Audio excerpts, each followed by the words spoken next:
The rain in Chicago doesn't wash the city clean. It just makes the grime slicker. It was 11:45 p.m. on a Tuesday, the kind of night where the streetlights hummed with a nervous energy and the shadows stretched just a little too far. Inside the Iron Skillet, a diner that smelled perpetually of bacon grease and lemon floor polish, Cassidy Miller was wiping down the counter for the third time. She was 26, with tired eyes the color of burnt espresso and a messy bun that had given up on life 3 hours ago. To the world, she was just Cass. She poured coffee. She remembered that old Mr. Henderson liked his toast almost burnt, and she never asked questions. The bell above the door chimed, a sharp, cheerful sound that felt out of place against the storm raging outside. Cass didn't need to look up to know who it was. The heavy, rhythmic thud of Italian leather boots on the checkered linoleum was as familiar to her as her own heartbeat. "Table 4, Dante?" she called out, wringing the rag into a sanitizer bucket. Dante Moretti didn't answer immediately. He shook off a charcoal wool coat, droplets of rain flying like diamonds, and hung it on the rack. He was a man who took up space without trying.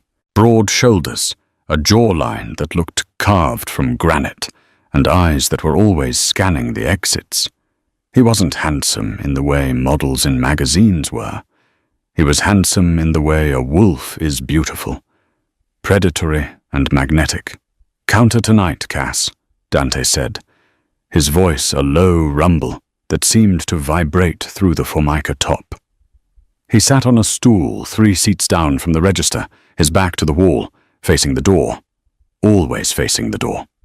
Cassidy grabbed the pot of decaf, but he raised a hand. "The strong stuff. It's going to be a long night." "You say that every night," she replied, pouring the dark liquid into a thick ceramic mug. She slid it toward him, their fingers brushing for a fraction of a second. His skin was cold, hers was warm. The contrast sent a jolt of static electricity through her that had nothing to do with the cheap carpet. "Business is demanding," Dante murmured. He took a sip, his eyes never leaving the rain-streaked window. Dante Moretti was the head of the Moretti crime family. Everyone knew it, though no one said it. In this neighborhood, knowing things out loud got you killed. But in the Iron Skillet, he was just the guy who tipped 100% and liked his eggs over easy. "You look tired, Dante," Cassidy said softly, leaning against the counter. The diner was empty, except for them and Sal, the owner, who was snoring softly in the back office. Dante looked at her then, really looked at her. For a moment, the guarded mask slipped. "Tired is a luxury, Cass. I'm hunted." Before she could ask what he meant, the atmosphere in the room shifted. It wasn't a sound, but a change in air pressure. The street outside, usually dotted with passing taxis, had gone dead silent. Dante stiffened. His hand moved imperceptibly towards the inside of his jacket. "Cass," he said, his voice dropping to a command. "Go to the kitchen. Lock the door. Do not come out until I say so." "What? Why?" "Go." The front door didn't chime this time. It crashed open. It started with 2 men, then 5, then 10. They poured into the small diner like a flood of black leather and bad intentions. They were wet, they were armed, and they smelled of ozone and cheap cologne. Cassidy froze. She should have run. Dante had told her to run, but her feet felt nailed to the floor. By the time the last man entered, the diner was suffocating. 30 men. She counted them quickly, a habit from inventory checks. 30 men, all wearing the insignia of the Krell Syndicate. A red serpent coiled around a dagger. At the center of the pack stood Victor Krell. He was a wiry, rat-faced man with a silver tooth and a reputation for skinning his enemies alive. He stepped forward, his boots squelching on the mat. Dante didn't stand. He didn't even put down his coffee. He just swiveled on his stool, facing the sea of enemies with a boredom that was more insulting than a slap. "Victor," Dante said dryly, "you brought a crowd. I didn't know we were hosting a convention." Victor grinned, the silver tooth glinting under the fluorescent lights. "No convention, Moretti. Just a funeral. Yours. The men fanned out, blocking the windows, the door, and the path to the kitchen. Dante was completely encircled. The barrels of 30 guns were raised, all pointed at the man on the stool. 30 to 1, Victor sneered, stepping closer. Even you can't do the math on this one, Dante. It's over. The Moretti territory is mine. Dante took another sip of coffee. You're making a mess of the floor, Victor. Sal is going to be pissed. Sal is going to be dead if he comes out here, Victor spat. He pulled a heavy, chrome-plated Desert Eagle from his waistband and leveled it at Dante's chest. Any last words? Maybe a prayer? Though I doubt God listens to men like us. Cassidy watched from behind the counter, her heart hammering against her ribs like a trapped bird. She saw Dante's hand twitch. He was fast, faster than anyone she knew, but he wasn't bulletproof. If he drew his weapon, he might take down 3 or 4 of them. But the other 26 would turn him into Swiss cheese. He was going to die. Right here, in front of her. The man who tipped well, who asked about her sick mother, who looked at her like she was the only calm thing in a chaotic world. Victor cocked the hammer of his gun. Click. The sound echoed in the silence. Goodbye, Dante. Dante's muscles coiled. He was preparing to die, fighting. No, Cassidy thought. Not tonight. Cassidy Miller didn't scream. She didn't faint. She didn't dive for cover. Instead, she did the one thing nobody in that room expected. The one thing that 30 hardened killers and 1 Mafia boss didn't account for. She reached under the counter, but not for the silent alarm. Her hand wrapped around the cold, heavy handle of the industrial coffee pot, the one that had been sitting on the burner for 2 hours, boiling hot. And then she moved. Hey! Her voice cracked like a whip, surprisingly loud. Victor blinked, his eyes darting to the waitress for a split second. That was the mistake. Cassidy slammed the glass pot onto the counter with enough force to crack the carafe, sending a geyser of scalding, boiling brown liquid arcing through the air. It wasn't aimed at Victor. It was aimed at the breaker box on the wall behind him. The liquid hit the exposed fuses, which Sal had been meaning to fix for 6 months, with a sizzling hiss. Zzzz-pop! Sparks showered down like fireworks. A loud boom shook the walls, and instantly the diner plunged into absolute, pitch-black darkness. What the? Victor screamed. My eyes! I can't see! Someone yelled. Chaos erupted. In the dark, the math changed. It was no longer 30 to 1. It was 30 blind men against 1 wolf who could see in the dark. And the waitress who knew every inch of that room. Get down! Cassidy's whisper was right beside Dante's ear before he even realized she had moved. She grabbed his wrist, her grip surprisingly strong. Cass? Floor. Now. She dragged the Mafia boss down behind the thick, bulletproof granite of the service counter, just as the first spray of machine gun fire tore through the air where his head had been a second ago. Glass shattered, ketchup bottles exploded. The diner turned into a war zone, but they were safe, for now. Dante looked at her in the dim light of the street lamps filtering through the smoke. He looked shocked. You cut the lights. I leveled the playing field, she whispered, pulling a hidden shotgun, Sal's insurance policy, from beneath the register. She racked the slide. Ch-ch-ch. She looked at Dante, her eyes no longer tired, but blazing with a cold, terrifying focus. Now, Cassidy said, handing him the shotgun. Are we going to kill these bastards, or are you just going to drink coffee all night? The darkness inside the iron skillet wasn't empty.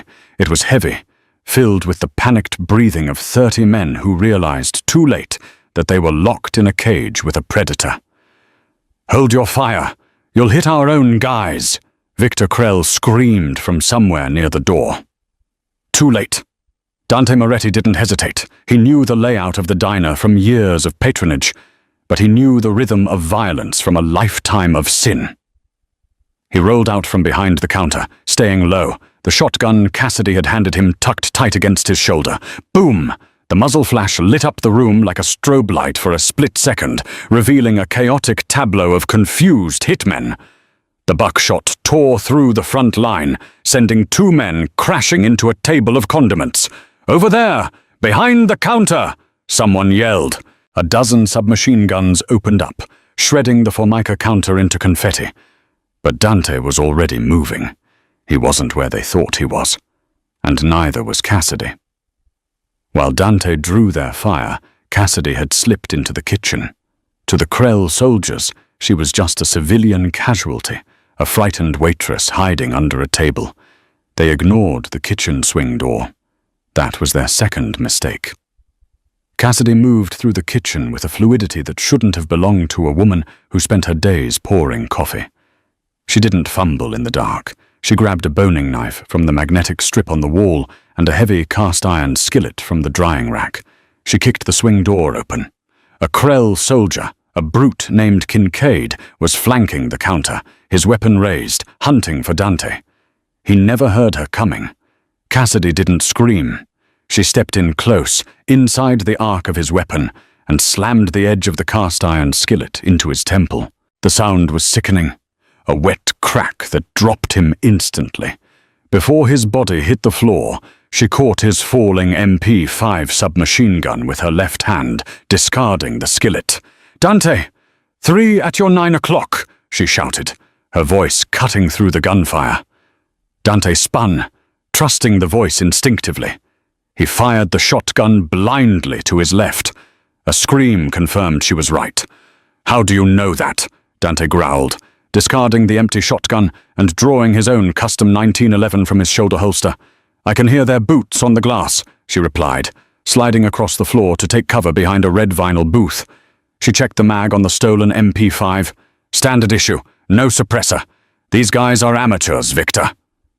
Victor Krell, crouching behind the overturned jukebox, heard her. "The waitress? You're letting a waitress pin you down? Kill her! Kill them both!" The firefight that followed was brutal and short. The flashing lights of the gunfire created a disorienting staccato effect. Dante was a hammer, brutal, efficient, taking shots that dropped men instantly. But Cassidy was a scalpel. She didn't spray bullets. She fired in controlled double-tap bursts. Pop, pop, pop, pop. She used the environment. She shot the chains holding the heavy specials chalkboard, dropping it onto a gunman's head.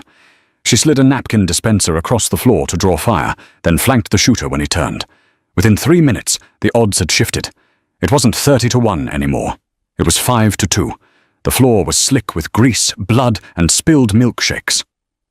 Victor realized the tide had turned. The rat-faced man wasn't brave. He was a survivor. "Pull back!" Victor screamed, scrambling toward the shattered front window. "Regroup outside!" "He's running," Cassidy said, raising her weapon. "Let him go," Dante ordered, his chest heaving as he reloaded. "If we chase him, the cops will be here before we finish. We need to leave. Now." Cassidy lowered the gun. Her hands were shaking now, the adrenaline beginning to curdle into shock. She looked around the diner. Her life, her quiet, boring, safe life, was destroyed. There were bodies on the tables she had just wiped down. Dante stepped over the debris, walking toward her. In the flickering light of a neon sign that had short-circuited outside, he looked like a demon rising from hell.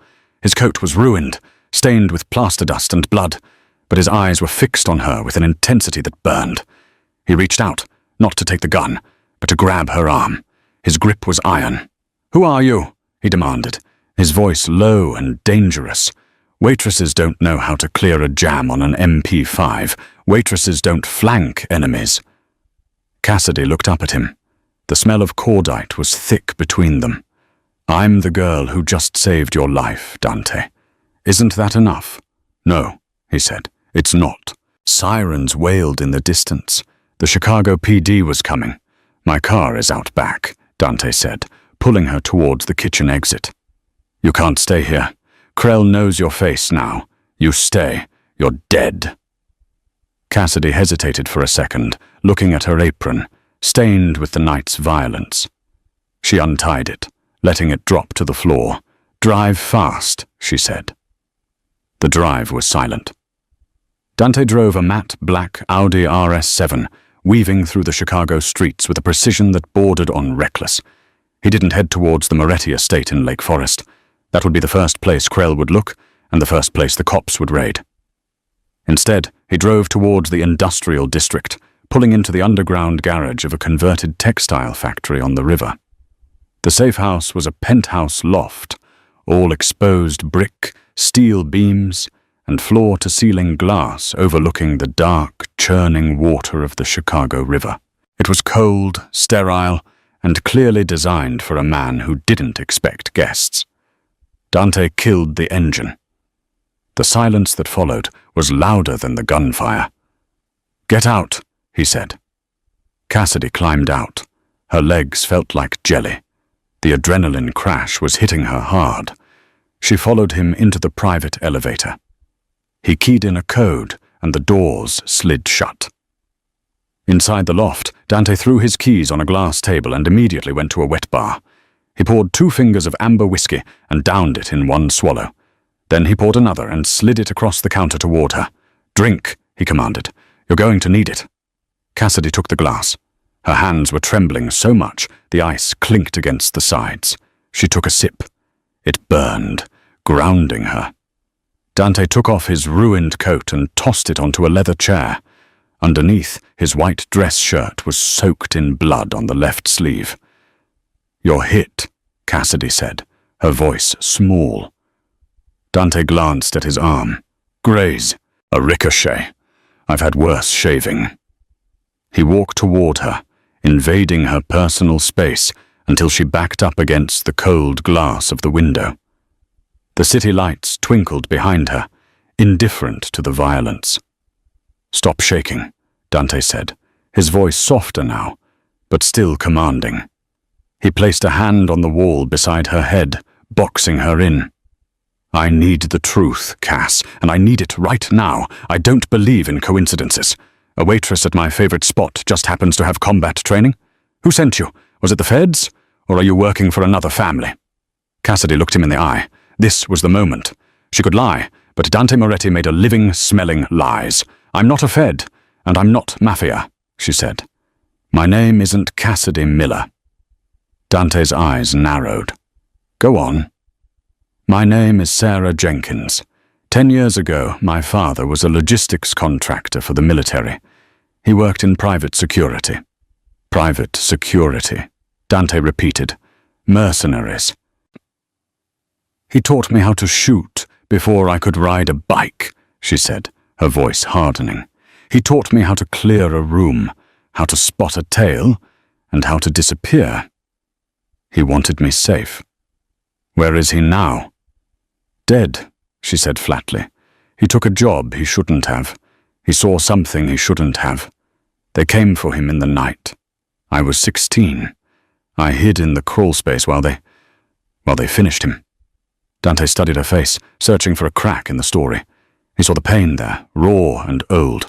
It was the same pain he saw in the mirror every morning. "So you ran," he concluded. "I've been running for 10 years, she whispered. "Changing names, changing cities. I thought Chicago was big enough to get lost in. I thought being a waitress was invisible enough." "It was," Dante said, leaning closer, his face inches from hers. "Until tonight." He reached out and touched a smudge of grease on her cheek. His thumb brushed her skin, rough and calloused. "You fought well, Sarah. You have good instincts." "Cass," she corrected him. "Call me Cass." "Sarah is dead." "Cass," he tested the name. "You realized something back there, when we were behind the counter. You looked at me." Cassidy nodded. She took another sip of whiskey. "The ambush, it wasn't just a hit. They knew exactly where you were sitting. They knew you didn't have your usual security detail. They knew the back door was welded shut, because Sal lost the key last week." Dante stiffened. "What are you saying?" "I'm saying Victor Krell didn't just get lucky," Cassidy said, her mind working sharply now, Sal. "He had inside information. Someone told him you'd be there, alone, at that specific time." Dante turned away, pacing the room. "Only 3 people knew I was coming to the Iron Skillet tonight. My driver, my consigliere, and my brother. Your driver is dead, Cassidy said. I saw his car outside. They slit his throat before they came in. That leaves Silas and Leo, Dante muttered. My brother Leo is in London closing a deal. And Silas, Cassidy interrupted. Is he the one with the limp? The older man who sometimes comes in with you on Thursdays? Yes.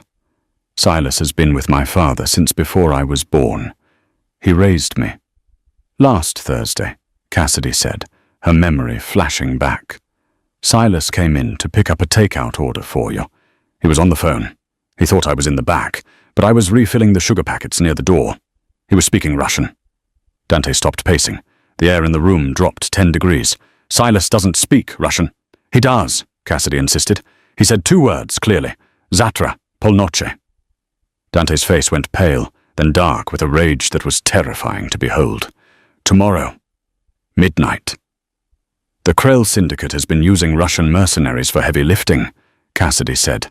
If Silas was talking to them... Dante smashed his whiskey glass against the wall. The crystal shattered into 1,000 jagged diamonds. He sold me, Dante snarled. The man who taught me to tie my shoes sold me to Victor Krell. He turned to Cassidy. The Predator was back. You're in this now, Cass. You saved my life, and you gave me the name of the traitor. That makes you a target for Krell and a liability for Silas. I know, she said. So what happens now? Dante walked back to her. He reached into his pocket and pulled out a burner phone. He tossed it to her. Now, Dante said, we stop running. You want to stay alive, you stick with me. But you're not a waitress anymore. Tonight, Zainab, you're the only person in this city I can trust. He grabbed a medical kit from under the sink and sat on the leather sofa, wincing as he moved his arm. He ripped the sleeve of his shirt open, revealing the bloody gash. Stitch me up, Cass, he said, handing her a needle and thread. Then we're going to pay Silas a visit. Oh. Cassidy looked at the needle, then at the man, the Mafia king of Chicago, who was entrusting his flesh to her hands. She set her jaw. She had spent 10 years hiding. Tonight, she was done hiding. She sat beside him, the mattress dipping under her weight, and threaded the needle. Don't scream, she said. Dante smirked. A dangerous, crooked thing. I never scream. The rain had turned into a deluge, hammering the roof of the Audi like thousands of tiny fists. Dante drove with one hand, his left arm stiff and throbbing beneath the fresh bandages Cassidy had applied. They were moving into the Gold Coast district, where the streetlights were golden orbs, and the silence cost millions of dollars. Silas lives in the brownstone on the corner, Dante said, killing the headlights a block away. He likes to think he's a cultured man. First editions, rare scotch, classical music. He thinks murder is just another form of negotiation. Cassidy checked the magazine of her stolen MP5. Does he have security? Usually 2 men at the gate, but if he thinks I'm dead, he might have sent them home to celebrate. They exited the car into the storm. Cassidy moved differently now. In the diner, she had been reactive, desperate. Here, in the shadows of the elite, she was a ghost. She moved with a rolling gait, heel to toe, making no sound on the wet pavement. Dante watched her, a strange mix of admiration and suspicion tightening his chest. Who was she, really? And why did he feel safer with this stranger than with men he'd known for decades? They breached the perimeter wall easily. The garden was manicured, dead silent. No guards. He's confident, Cassidy whispered, pressing her back against the wet brick of the house. Arrogant. He thinks he won, Dante replied grimly. Dante picked the lock on the service entrance, a skill he hadn't used since he was a teenager stealing his father's liquor. They slipped into the kitchen. It smelled of expensive coffee and old paper. They moved through the house, the floorboards groaning softly under the storm's noise. In the study, a fire was crackling. Silas was there. The old man sat in a winged leather armchair, a glass of brandy in one hand, a phone in the other. He looked like a grandfather, with thinning white hair and a cardigan. He was smiling at something being said on the other end of the line. "Yes, Victor, it's done. The city is yours. Just remember our agreement regarding the shipping lanes." Dante stepped out of the shadows. He didn't raise his gun. He just stood there, dripping wet, blood soaking through his white shirt. "Hello, Silas." Silas froze. The phone slipped from his fingers and tumbled onto the Persian rug. The voice of Victor Krell could still be heard tinny and small from the speaker. "Silas? Silas, what's happening?" Silas stared at Dante as if seeing a ghost. His face went grey. "Dante, my boy." "Don't," Dante said, his voice terrifyingly calm. "Don't call me that." Cassidy stepped into the light, her submachine gun leveled at Silas's chest. Silas looked at her, confused. "Who is this? The waitress? You brought the help?" "She's the reason I'm breathing," Dante said, walking closer. He kicked the phone away, severing the connection with Krell. "Why, Silas, you sat at my father's table. You carried his casket. You taught me how to lead. Why sell me to a butcher like Krell?" Silas set his brandy down with a trembling hand. He didn't reach for a weapon. He knew Dante too well. "Because you are weak, Dante," Silas said, his voice gaining a sudden, venomous strength. "Your father was a king. He ruled through fear. You? You want to go legitimate. You want to invest in tech, in real estate. You want to wash the blood off our name. But you can't wash it off, Dante. It's in the bone. So you killed me to save the business? I did it to save the legacy," Silas shouted, standing up. "Krell is an animal, yes. But he understands power. He will keep the organization alive. You were letting it die a slow, boring death." Dante looked at the old man. For a moment, Cassidy saw the boy inside the boss, the heartbreak of a son realizing his father figure was a monster. "You're right about one thing, Silas," Dante said softly. "I tried to be different. I tried to show mercy." Dante raised his 1911. "But tonight," Dante whispered, "I'm making an exception." "Dante, wait!" Silas started, raising a hand. Bang! The shot was deafening in the small room. Silas crumpled back into the chair, a single hole in the center of his forehead. The brandy glass didn't even fall. Silence returned to the room, heavier than before. The fire crackled. Dante stood over the body, his gun hand hanging loose at his side. He didn't look triumphant. He looked hollowed out. Cassidy lowered her weapon. She didn't say, "Good shot," or "He deserved it." She walked over to Dante and gently took the gun from his hand. He let go without resistance. "We have to go," she said softly. "Krell heard us. He knows you're alive. He knows you're here." Dante nodded slowly, tearing his eyes away from the man who had raised him. "He knows," Dante murmured, "and now he's going to panic." "Panic makes people make mistakes," Cassidy said. "Let's make him make a big one." They didn't go to another safe house. The network was compromised. If Silas had turned, anyone could have turned. "Where are we going?" Dante asked. He was in the passenger seat now, his energy fading as the adrenaline wore off and the pain in his arm flared up. "A place that doesn't exist on your maps," Cassidy said. She drove them to a dilapidated motel on the outskirts of the city, near the old rail yards. The neon sign buzzed and flickered. The sleepy O_L. The W was burnt out. "This is a dump," Dante noted, eyeing the peeling paint. "It's cash only, no cameras, and the owner owes my father a favor from 1998, Cassidy said. "It's the safest place in Chicago right now." Inside room 104, the smell of stale smoke and lemon cleaner greeted them. It wasn't the Ritz, but it had a lock and heavy curtains. Cassidy pushed Dante onto the bed. "Sit. I need to check those stitches. You were moving around too much." She turned on the bathroom light, the harsh yellow glow spilling into the room. She washed her hands and came back with the first aid supplies she'd grabbed from the loft. Dante unbuttoned his shirt. His chest was a road map of violence. Faded white lines from knives, round puckered scars from bullets. Cassidy traced one on his ribs with her eyes. Beirut, Dante said, catching her stare. A deal gone wrong. He pointed to another on his shoulder. Naples, a rival family.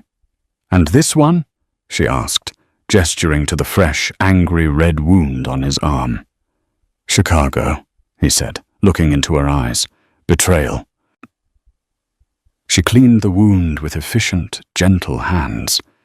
The intimacy of the moment was thick, suffocating. They were two soldiers in a foxhole, the world outside trying to kill them. Why did you really save me, Cass? Dante asked quietly. You could have run out the back door when the shooting started. You could have disappeared. Why stay? Cassidy finished taping the bandage. She sat back on her heels looking up at him. Because I was tired, she admitted. Tired of running. Tired of being nobody. When I saw you sitting there, facing 30 men without flinching, I realized I missed it. Missed what? The fight, she whispered. I missed mattering. Dante reached out with his good hand and cupped her face. His thumb stroked her cheekbone.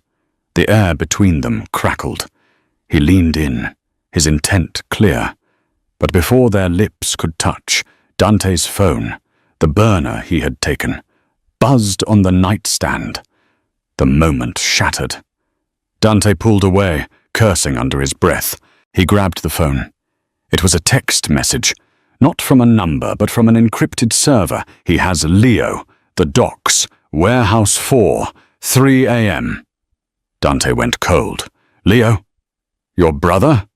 Cassidy stood up, instantly shifting back into combat mode. He wasn't in London, Dante said, his voice trembling with suppressed rage. It was a setup. Krell had him grabbed before the hit on me. He was the leverage in case I survived. Dante stood up, ignoring the pain. If I don't surrender by 3 a.m., he kills Leo. It's a trap, Dante, Cassidy said. You walk in there, you both die. Warehouse 4 is a kill box. One way in, one way out. He'll have snipers in the rafters. I know, Dante said, checking his gun. But he's my brother. I'm not Silas. I don't trade family for safety. He walked to the door, then stopped and looked back at her. You've done enough, Cass. Stay here. If I'm not back by sunrise, leave the city. Go to Vancouver. I have a contact there. Shut up, she interrupted. Dante blinked. Cassidy was pulling her hair back into a tight ponytail. She looked fierce, beautiful, and terrifying. You're walking into a trap, she said, which means you need a distraction. And you need a sniper. I don't have a sniper, Dante said.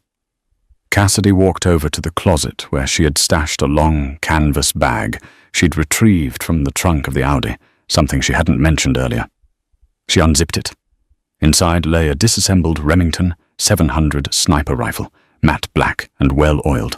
You don't, she said, assembling the barrel with a practiced click. But I do.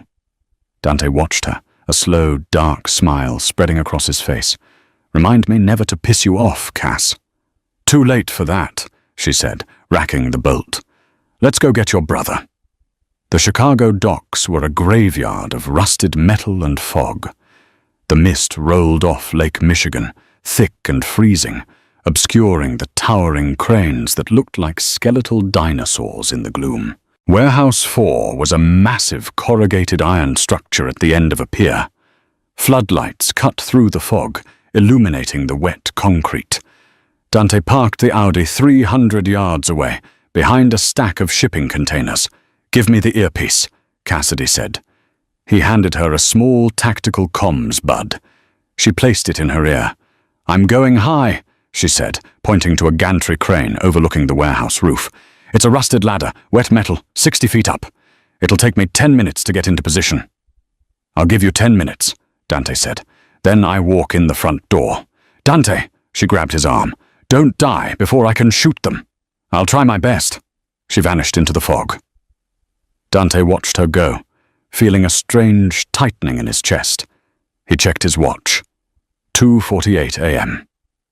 He waited. The rain drummed on the roof of the car. He thought about Silas. He thought about Leo. He thought about the waitress who tasted like cheap coffee and danger. 2:58 a.m. Dante stepped out of the car. He walked into the light, his hands raised, showing he was unarmed. The heavy steel doors of the warehouse rolled open with a screech of grinding metal. Inside, the space was cavernous. In the center, under a single hanging light bulb, sat a chair. Tied to it was Leo Moretti. His face was beaten, one eye swollen shut. But he was alive. Surrounding him were 40 men. Krell wasn't taking chances this time. Victor Krell stood behind Leo, a gun pressed to the back of the younger man's head. Victor looked manic, sweating, his eyes darting around the shadows. "Alone!" Victor screamed. "I told you to come alone!" "I'm alone, Victor," Dante's voice echoed in the vast space. He kept walking, his footsteps steady. "Just me and you, let the boy go." "Stop!" Victor yelled. "Right there, check him!" 2 goons patted Dante down, taking his 1911 and a knife. They shoved him forward. "You're hard to kill, Moretti," Victor sneered. "Like a cockroach." "And you're loud, Victor." "Like a chihuahua," Dante replied. Victor pistol-whipped Leo. Leo groaned, spitting blood. "Don't touch him." Dante's voice dropped an octave. "I'll do whatever I want," Victor shrieked. "I won. I took your territory. I took your consigliere. And now I'm taking your life. You have nothing left, Dante. No backup. No friends. No hope."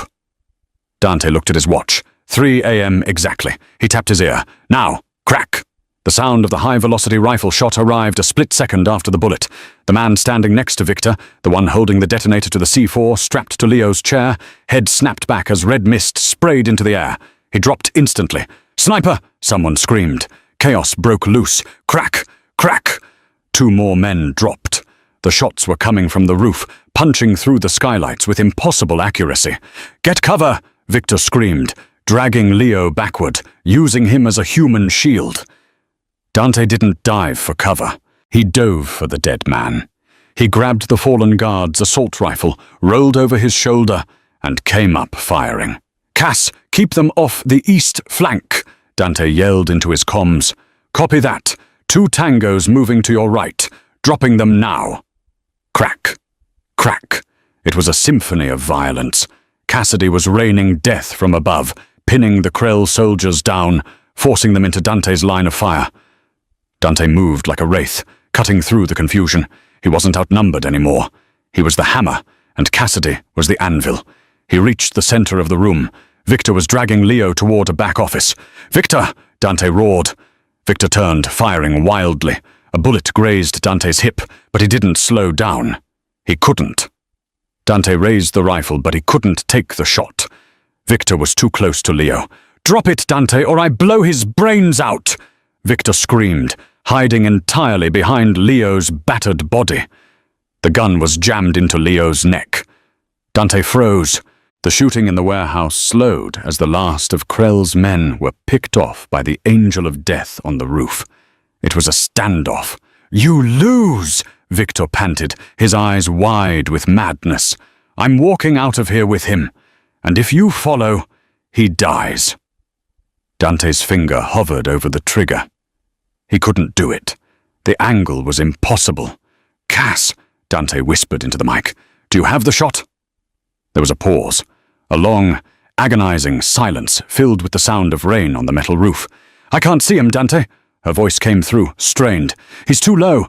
The angle is blocked by a steel beam. I can't take the shot." Dante's heart stopped. Victor grinned, sensing the hesitation. "Say goodbye to your brother, Dante." Victor began to back away, dragging Leo into the dark corridor. Dante looked at Leo. Leo looked back, his one good eye filled with resignation. "Let me go," the look said. But Dante Moretti didn't let things go. He looked around desperately. He needed a distraction. He needed a miracle. And then he saw it. The hydraulic line for the heavy loading bay door, running along the wall right next to Victor's head. "Cass," Dante said, his voice deadly calm. "Shoot the red pipe, 3 feet to the left of the door. Steam line, it'll scald them both. Do it!" Crack. The bullet struck the high-pressure pipe. It exploded outward with the force of a bomb. A massive jet of superheated white steam blasted directly into the corridor. "Ah!" Victor screamed as the boiling cloud enveloped him. He instinctively threw his hands up to shield his face, the gun moving away from Leo's neck for a fraction of a second. That was all Dante needed. He didn't shoot Victor. He sprinted. He covered the 20 feet in 2 seconds, diving into the steam cloud. He tackled Victor, the momentum carrying them both, crashing through the drywall into the office. They hit the floor hard. The gun skittered away. Victor scrambled for a letter opener on the desk, slashing wildly. Dante caught his wrist. Dante's eyes were burning from the steam, his body screaming in pain, but his grip was unbreakable. "For Silas," Dante grunted, smashing Victor's wrist against the floor until the bone snapped. Victor howled, "For my brother!" Dante punched him, the sound like a wet sandbag hitting concrete. "And for the waitress." Dante wrapped his hands around Victor's throat. The hiss of the ruptured steam pipe slowly died down, replaced by the rhythmic drumming of rain on the corrugated metal roof. The warehouse, which had been a cacophony of gunfire and screaming only moments ago, now settled into a heavy, suffocating silence. The cloud of white vapor began to lift, revealing the devastation of the back office. The drywall was shattered, the desk overturned, and the floor slick with condensation and blood. Victor Krell lay still amidst the wreckage. The man who had terrorized the city, who had skinned his enemies and broken the codes of the underworld, looked small in death. His reign of terror hadn't ended with a grand cinematic speech, but with the brutal, efficient violence of a brother's rage and a waitress's bullet. Dante Moretti pulled himself up from the floor, his breath coming in ragged, painful gasps. His tuxedo shirt was shredded, stained with grime and blood, and his knuckles were raw and split. A graze on his hip burned like a brand, but the physical pain felt distant, muffled by the sheer weight of exhaustion. He stared at the body of his enemy for a long moment, not with triumph, but with the cold finality of a debt paid in full. He turned away, limping back out onto the main warehouse floor. Leo was still bound to the chair in the center of the room, his head slumped forward. Dante moved as fast as his battered body would allow, pulling a serrated tactical knife from his boot. He knelt beside his brother, sawing through the thick zip ties that dug into Leo's wrists. "Leo," Dante rasped, his voice cracking. Leo flinched, then lifted his head. His face was a mask of bruises, one eye swollen shut, his lips split. But the other eye, the Moretti eye, was clear. He looked at Dante, then passed him to the silent office. "You look terrible, brother," Leo croaked, managing a weak, bloody grin that exposed red-stained teeth. "You should see the other guy. Oh, wait. You just killed him." Dante gripped Leo's shoulder, his fingers digging into the muscle, reassuring himself that this was real, that he hadn't failed. "I thought I lost you. When Silas turned, I thought that was it." "You almost did," Leo whispered, the bravado slipping away to reveal the trauma beneath. He looked up toward the high, dark rafters of the warehouse, where the mist still swirled. "Who was the shooter, Dante? That wasn't one of ours.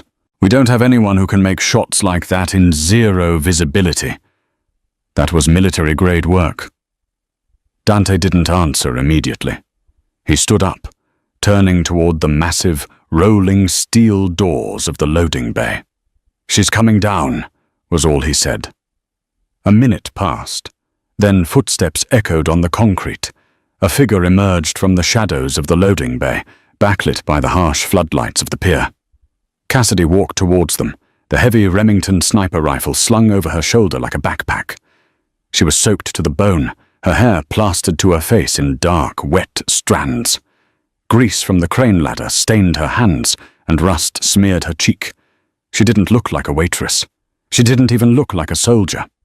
She looked like a Valkyrie who had dragged herself through the mud of hell and come out the other side. She stopped 10 feet away. She didn't smile. She didn't cheer. She just looked at Dante, her eyes scanning him clinically for life-threatening injuries, assessing the threat level, calculating the next move. Is he dead? She asked, her voice flat, devoid of emotion. It's done, Dante said, the words heavy with finality. The Krell Syndicate is finished. Good. The tension that had held her upright seemed to snap. She unslung the rifle and set it down carefully on a wooden crate. Her hands, previously steady as stone, began to shake violently, the adrenaline crash hitting her like a physical blow. She walked over to a forklift and slid down against the cold metal tire until she was sitting on the dirty concrete floor, her head doused, resting back against the yellow steel. I think I need a cigarette, she murmured, closing her eyes. And I don't even smoke. Dante limped over to her. He didn't offer a hand to help her up. He knew she wouldn't take it. Instead, the King of Chicago lowered himself down next to her. He sat shoulder to shoulder with the woman who had saved his life, ignoring the grime on the floor. You saved my family tonight, Cass, Dante said quietly, his voice rough with an emotion he rarely let the world see. There is no amount of money, no favor, no debt I can pay that covers what you did in this building. Cassidy opened her eyes and looked at the ceiling. You can start by buying me a new apron. I think I left mine at the diner when the shooting started. Dante chuckled, a low rumbling sound that turned into a groan as his ribs protested. I can do that. I think I can afford an apron. 6 months later. The winter in Chicago had been harsh, burying the city in grey slush, but spring was threatening to break through. The iron skillet had reopened 3 weeks after the shooting. The bullet holes in the walls were patched and painted over, the shattered glass replaced, and the blood scrubbed from the linoleum until it shone. To the casual observer, it was the same greasy spoon it had always been, smelling of bacon grease and lemon polish. But the regulars knew. They whispered over their eggs and toast about the night the devil came to dinner and the angel who sent him back to hell. It was 11:45 p.m. on a Tuesday. The bell above the door chimed, a sharp, cheerful sound. Dante Moretti walked in. He wasn't wearing the heavy charcoal wool coat he used to favor. Tonight, he wore a bespoke tuxedo, the bow tie undone and hanging loose around his neck, the top button of his shirt undone. He looked tired, but it was a different kind of tired. It wasn't the paranoia of a hunted man. It was the fatigue of a builder. For 6 months, he had been rebuilding the empire, purging the rot Silas had left behind, and solidifying his hold on the city. He walked to the corner booth. Table 4. Sal, the owner, hurried over with a pot of fresh coffee, his hands trembling slightly less than they used to. Mr. Moretti, good to see you. The usual? Just coffee, Sal. I'm waiting for someone. Dante sat with his back to the wall, facing the door. Old habits died hard. He checked his watch. 11:50 p.m. The bell chimed again. Every head in the diner turned. The conversation died instantly. The woman who walked in wasn't wearing a polyester waitress uniform with a name tag that said Cass. She was wearing a sleek, midnight blue evening gown that hugged every curve, shimmering under the cheap fluorescent lights. Over it, she wore a camel-colored trench coat that looked like it cost more than the entire diner's yearly revenue. Her hair, once kept in a messy bun, cascaded in polished waves over her shoulders. Cassidy Miller, or Sarah, or whatever name she had decided to keep, didn't look like she belonged in a diner anymore. She moved with a predatory grace, her heels clicking rhythmically on the checkerboard floor. It was the sound of authority. She walked straight to the booth and slid into the seat opposite Dante. She placed a small, encrypted tablet on the table between them. "You're late," Dante said, pouring a second mug of coffee and sliding it toward her. "Traffic was murder," she quipped, her lips curving into a smile that didn't quite reach her eyes. Literally. There was a hit on the north side, remnants of the Krell loyalists trying to make a move. I had the security team reroute us 3 times. Dante smiled. It wasn't the guarded smile of a boss. It was the open admiration of a partner. "How is the security division running?" he asked, taking a sip of the dark brew. "Better than your logistics," she shot back without hesitation. "I fired 3 of your lieutenants this morning. They were skimming off the top of the dock shipments. I replaced them with 2 ex-military contractors I trust and 1 former intelligence officer. Ruthless, Dante murmured, watching her over the rim of his mug.